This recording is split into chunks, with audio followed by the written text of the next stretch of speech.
welcome to the Heather Penny podcast, where our goal is to help you reach your potential by increasing clarity, building confidence, and engaging courage. Dr. Heather Penny is a leadership coach, trusted advisor, and admired author. I'm Christina Morales, a writer and marketer, and Heather is my dear friend and my coach. So today we're going to talk about staying united during the holidays. But before we start, our past podcasts have been pretty heavy, so I wanted to lighten it up a little bit, Heather. Okay. So what was your favorite gift that you've ever received for Christmas? Oh man. I would have to say, I think when I was 16, my parents got me a 10-speed. And I know this is going to date me because I know there's like, 20 or 30 speeds out there. But that was a big deal back in the 80s to have a bike that had 10 different speeds. Nice. And it was and it was a Raleigh bike, and it was my favorite color, blue. And I think more than anything, it represented a sense of freedom and independence. And I rode that bike everywhere. And I want to say it's probably earlier than 16. I was probably closer to 15 or 14 because it was before I could drive. So it got me jobs. I was a little book nerd, so I was always biking down to the library and checking out as many books as I could. I just remember going all over town, and that bike just gave me so much freedom. And I remember playing with all the speeds and thinking I was so cool. And so I think that was my favorite gift. So thanks, Mom and Dad. Awesome. Okay, we're going to go on the flip side. What was the worst gift you've ever received? Worst gift? Let's see. Golly. I always tell my kids that they're going to get socks and underwear and broccoli. I got to flip the question around. What was your worst gift? Oh, you know my painting story. Oh, yes, I do. Shall I share my painting story? It's up to you. Okay, I'll share it because it's my favorite story. And now my worst gift has turned into my favorite gift to give. Oh, that's awesome. Yes, share. Yes. So when I was 19, I had horrible nightmares. And so I went to the Bible bookstore, and there was this beautiful, huge painting of this angel standing above a little girl protecting her while she slept. So I told my mom, I want this painting. And so Christmas morning, I walk into the family room, and there's this flat, long gift in the shape of a frame. And I'm like, yes, it's my picture of the angel protecting the little girl. So I rip open the paper, and my mom had a painter commission.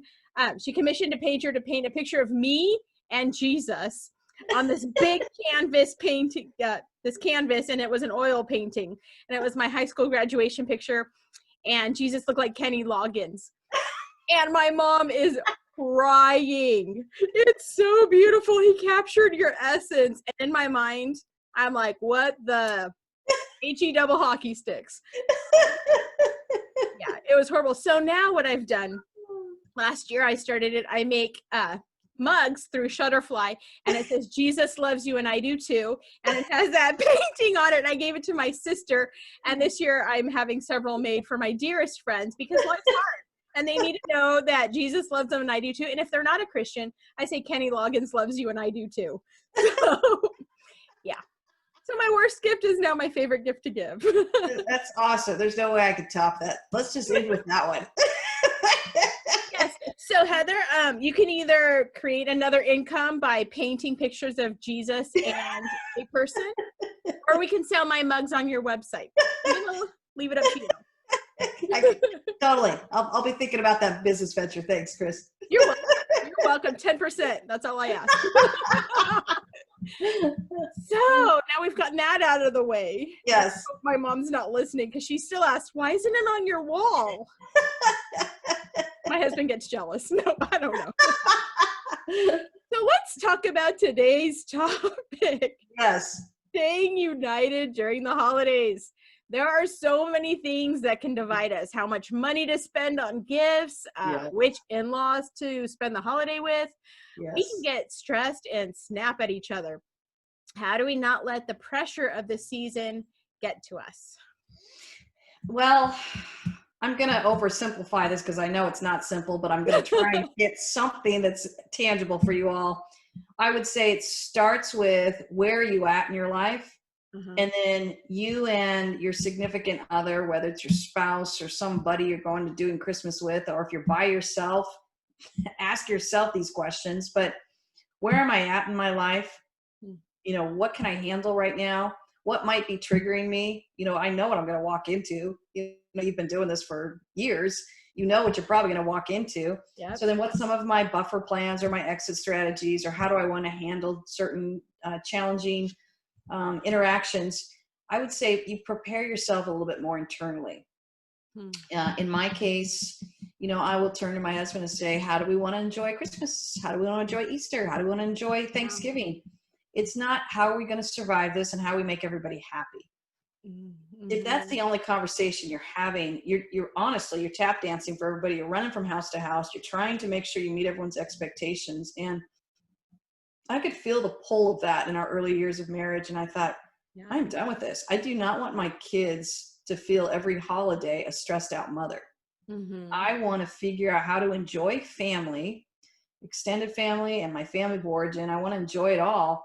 And I want to be able to have the holiday that I want to have, which comes out of peace and love and joy and connection, grace. It comes out of all these spaces. So I really focus on that. Where am I, and what am I able to contribute, and really how do I prepare myself for it, whether at the heart space or really the physical space. I remember even one season I just said, oh, we'll never do that again. And it was staying at family's house, but there was no door. And it just felt like everyone was walking in and out. We were newlyweds. And I just remember, this is driving both of us crazy. We're both too much introverts, you know? It's not that we don't want to spend time with family, but we just made a new rule. If we go to your house, you just got to give us a door. If you don't have a door, that's fine. We're going to go get a hotel. We'll own that. So I think just you're setting yourself up for little things for how you can really enjoy it and not just survive it. And I think you're constantly learning that about yourself, and you're learning that as your family grows, and as you step into it, you're kind of setting the rules for what you need to do in order to enjoy it in a most loving, gracious way. And how you're able to communicate that, you know, that's always the beautiful challenge. So I'm going to get a little bit of marriage counseling right here. I could see your face. You were like, oh boy, I could tell something was going on. Some little light bulb was going on for you. Yeah, you can call me Fred Astaire. I'm the tap dancer. I'm making everybody happy. I'm doing the song and dance, and I'm tired of the song and dance. But my husband is the boundary keeper. Like, he's black or white. I'm done, you know. So we disagree because I do want to say, oh, well, our kids need their grandparents. They need to spend time with both sides, blah, blah, blah. And he's like, no, I just want it to be our family this year. How do we compromise when you're with a tap dancer and a wall builder? Yeah. You know, being a tap dancer myself, I began to realize that the wall builder, my boundary guy, my husband's the same way, has something to offer me here to help me enjoy it. So, you know, it started really going after my belief system, my false beliefs of I got to make sure everyone's happy. That's a terrible false belief that was keeping me really stuck in my family. To be able to go into, I get to enjoy it and I get to be a loving presence. You can see that's a much better belief. How I get there, I never know.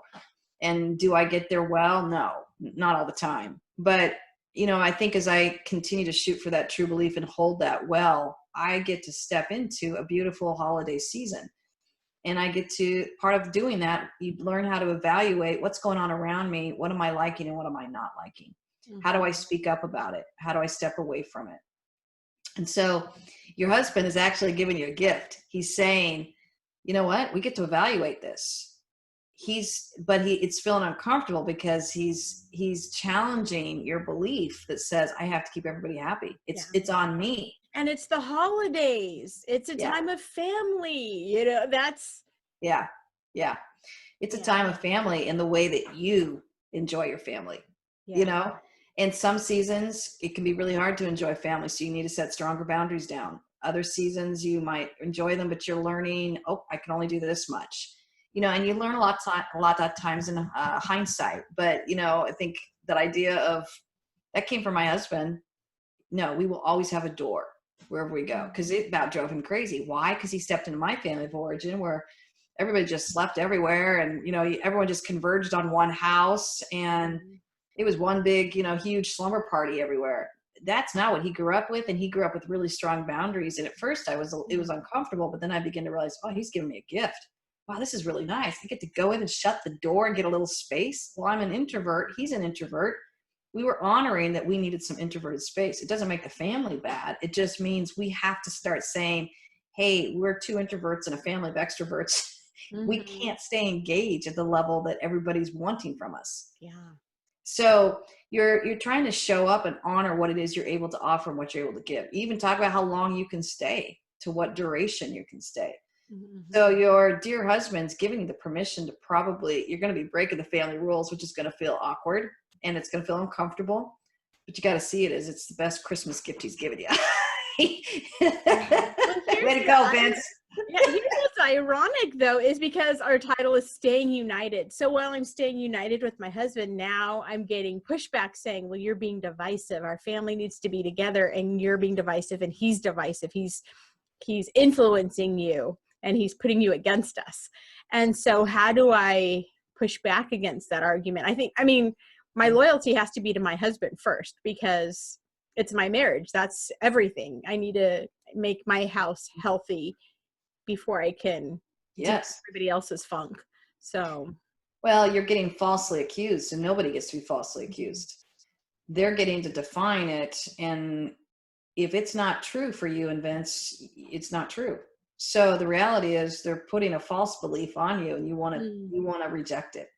You want to say, no, this is not divisive. He is not being divisive. He's actually unifying our home and our marriage and our family. And I stand with him. And our true belief really is we are boundaried people, and we are going to ask you to respect our boundary. It doesn't matter if you want to keep calling us something other than we are. That's on you. And I think the more you kind of let go of the fact that they probably will not stand and applaud you, which I'm so sorry, because that's what we want, right? Yeah. Yeah. They're not going to. Exactly. I'm Fred Astaire. I've been tap dancing. I'm really good, and I've made you happy. And the reality is, I'll never be able to fully make you happy. Right. So what you're doing is you're pulling back your sense of self, and you're saying, I get to have boundaries. I get to have opinions. I get to have beliefs. I get to draw a line in the sand, and I get to do this with my husband. And if we are starting to get accused of things that we aren't, well, then we start having a bigger problem. Yeah. So I think that you have to really recognize when you're kind of getting pulled apart from one another, and anything that starts dividing you from either your spouse or the people that you're holding dear to you, it starts actually becoming a threat. You have to start seeing it as a threat. I'm like, wow, you can't respect and honor who I've chosen and what I've done with this decision on this. What I think I'm really hearing is you don't like that we're setting boundaries down. And I always remind this to people is boundaryless people hate boundaries. So, and of course you can take anything too far. What I want is to say, you get to stop and assess, are we being selfish or are we being boundary? And then you have to have confidence in which one it is. If you are being selfish, you get to give a little bit and figure out a compromise. But if you're being boundary, then you get to build a hill on that and say, no, this is really our boundary, and I'm sorry, you can't respect it. I think the hard thing about the holidays too is, like, we get this impression that family has to be everything, and family has to be united. But if people are toxic, it doesn't mean that you have to what we talked about in our podcast, 2 times ago, trust and fear. I don't have to trust you completely if you haven't earned that trust. And so just because you're my family member doesn't mean that you're on a level 10 in my trust level. I can build boundaries, and I'll be cordial, and I will show you grace, but it doesn't mean that we have to be best friends. And that's the hard part I have with the holidays is you're forced to be with people who are not on your level 10 trust list because they're your family. So how do you cope with that? Well, I think you're already coping with it. Good job. You're recognizing where they kind of fall in your trust level. I think what can be hard is if you're already feeling exhausted, or you've had a rough year, or you've had a rough time, or you're in a rough season, or you're exhausted with parenting. I just remember some of these. I think just owning this person takes work. I mean, I love this person, but they take work. I can't just relax and let down. I don't have the energy to spend the night or stay for 3 days. I maybe have 2 hours in me to sit at the table and laugh and joke and toast one another, and then I have to go. Everything from the season I'm in, to my introverted side, to I don't have that high level of trust, to maybe whatever they're going through, to maybe the fact I'm just grieving. All of it, you have to recognize where you're at and give yourself the permission to give yourself what you need. Mm-hmm. And part of that is I'm not responsible for your expectations. And Yes. that's one thing I keep trying to remind myself is I'm not responsible to make your Christmas good. I'm not responsible to make your, I don't know, dreams of what a perfect Christmas looks like come true. What are you responsible for? I'm responsible for, I think, my mental health most of all, to make sure I'm healthy and happy, because if I can't fill my cup, if I don't have a full cup, I can't pour into my husband and kids. And that's my priority, is I have to make sure my foundation, my family is solid before I can do anything with anybody else. And so it just gets complicated. Yes, you're right on. And that's your true belief. Mm-hmm. So as you let yourself sit in that, what I like to say is start your day with that true belief. I'm responsible for my own mental health, my happiness, my family's happiness. You sit in that true belief, you let yourself kind of meditate on that, pray with that. That's really what you start cultivating in your mindset. Even if it's just 5 minutes every morning, you're starting to really move into that space of, I'm going to kind of water and grow this true belief so it will start taking root. And out of that, you'll start doing actions that are more loving to yourself and everyone else, but they're very clearly aligned with true self and not aligned with everyone else's expectations. Mm-hmm. That's really good. Any final thoughts to get us through this season? Hang on to your true self. Spend time kind of nurturing that every morning. If you can, research is showing if you can do it around 7 to 10 minutes every day, it's literally starts changing the neural pathways in your brain. And so the way I do it with people is kind of just saying, okay, let's start simultaneously rejecting that false belief that you've probably let take root in you for so long, or you've been told that. Let's reject this false belief. So put it in a statement. A lot of times I'll tell people, put it in their journal and put a circle around it and X through it. Then on the other side of the page, write your true belief. Sit in that, stare at that, open that every morning. And it usually takes about a month, up to 3 months for the mindset to start changing. Just start doing that. I make playlists around my true beliefs. As I go for a run, I might be thinking about my true belief, how I start my day out. I'm inviting in my sense of self, of the only thing that I am responsible for. And that's why when I say, well, what are you responsible for? That's what you always want to ask yourself. That way we don't get stuck into the tap dancing and trying to just keep a boundary between us and all the expectations people have on us. You don't want to spend all your energy that way. You want to start spending your energy into cultivating, kind of watering your true sense of self, so that you can start living and stepping into the life that you are made for, your big, beautiful, thriving life. And when you say united, who should we be united with? Like, what is your level 10? You're level 10 people, level 10. And your heart. We talked about those concentric circles on the kind of target ring. Remember, right there into the heart was another podcast. I can't remember which one it was on, but your friendship circles, your heart circles, your level 10.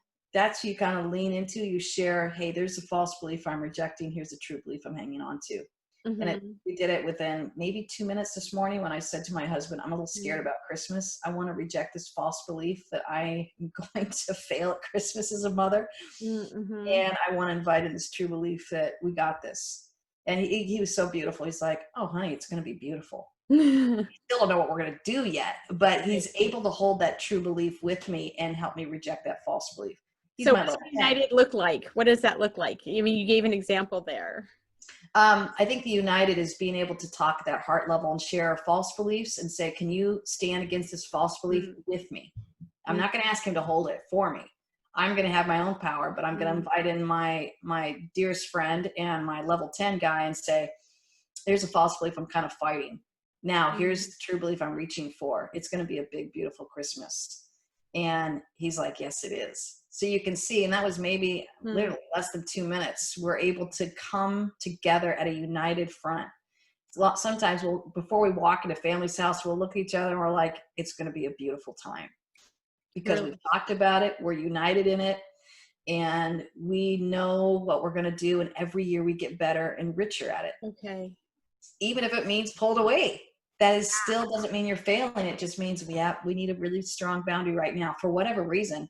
Not necessarily you guys are doing something wrong. We're trying to punish you. It's just, we need a boundary because our family's hurting or suffering or tired, or we're going through our own stuff and we need to be able to create our level 10 around us. Mm-hmm. If your extended family can't really, create those trust increments and those grace spaces, we have to see it for what it is. Let them off the hook.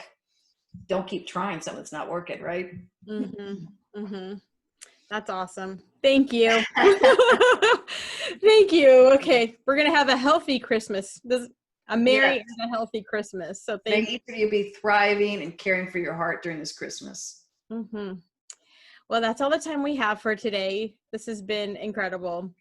Join us next time when we address our next topic, which is the power of staying curious, which is going to be great for the new year. And so please subscribe to the Heather Penny podcast. And for questions, comments, and resources, please visit heatherpenny.com. Remember, to live your best life, you have to live intentionally. Have a great day, and we can't wait for you to join us next week. Merry Christmas, Heather. Yes. Merry Christmas, Christina. Merry Christmas, everyone.